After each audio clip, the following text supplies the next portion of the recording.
Hi everyone, welcome back to another video from Apps Academy.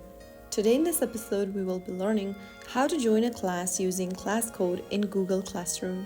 First of all, launch open the Google Classroom application on your mobile device. Make sure that you're logged in with your Google account.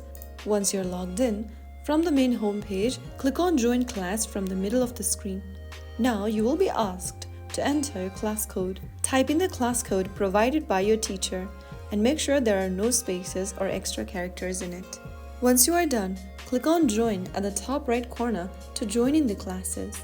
After joining in, you will see the class appear on your dashboard. You can then explore posts, assignments, and announcements from your teacher.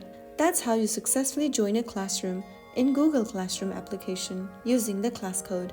If you found the video helpful, don't forget to like, share, and subscribe to the channel.